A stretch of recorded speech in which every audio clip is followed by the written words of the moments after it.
My name is Elena Saltykov. I'm head of operations here in ICOS ERIC here in Helsinki, Finland.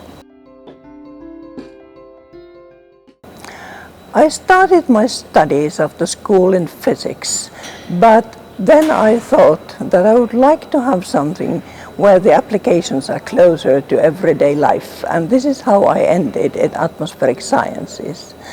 My first job was as a weather forecasting meteorologist, but after that I've been working in development and research, both at the Meteorological Service and at industry, which is developing instruments for atmospheric measurements before I joined ICOS.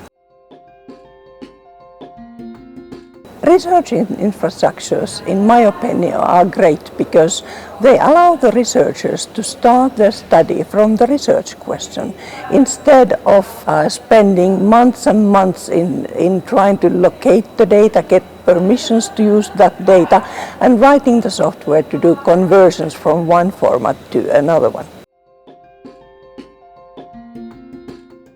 I think that sharing data is essential from two perspectives.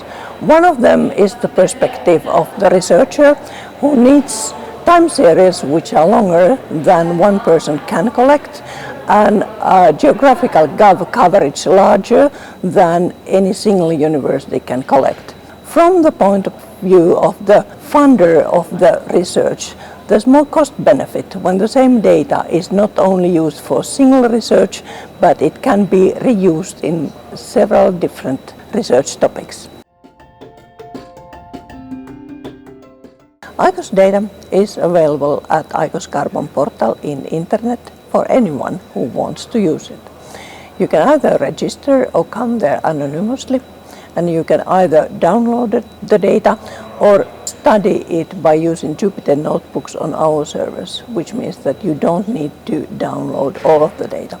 You can also do previews so that you can draw graphs quite easily about the data. For example, if you know the famous Mauna Loa curve from Hawaii, where they show how the CO2 is growing, and not only growing constantly, but has the seasonal variation of summers and winters.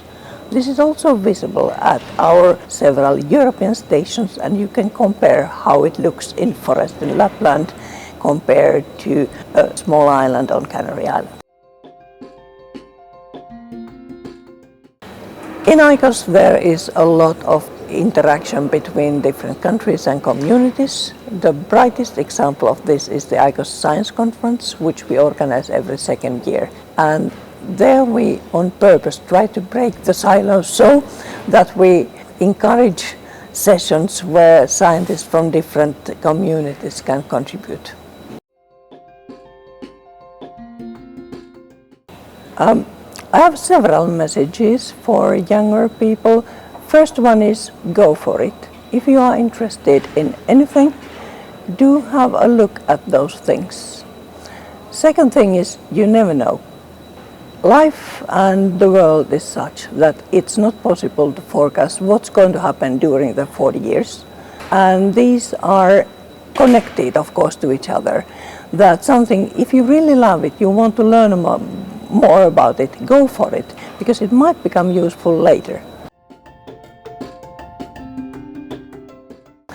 The biggest achievements of ICOS come firstly from the science side, that we have managed to bring together scientists from disparate backgrounds and have them agreeing on the protocols and data flow and interfaces so that we've been able to make the Carbon Portal and all the data from different backgrounds, different countries available for any user.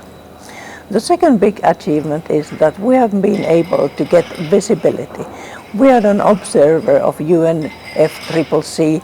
ICOS is visible on any platform where greenhouse gases are discussed, and this way we are bringing in the message of ground-based observations and its importance. ICOS is helping the world to combat climate change in the beginning of the value chain. And the final actions happened in the end of the value chain. These are the decision makers, and by decision makers I mean both people who do laws, but also ourselves as consumers who make selections, and then the industry who also makes decisions about how they want to do their activities.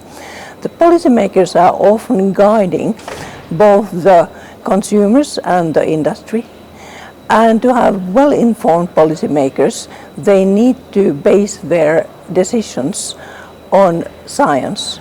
To get that science, we need researchers, and to enable those researchers to do their work, they need good quality data. And this is where ICOS comes to the picture, that we are providing the researchers good quality data and easier access to that so that they can focus in their important work. These are now exciting times for ICOS because the World Meteorological Organization is just planning the implementation phase of Global Greenhouse Gas Watch, and we are very much involved in planning that because we in Europe already have experience of how to make the measurements, how to do the cooperation between different countries, and how to manage the data.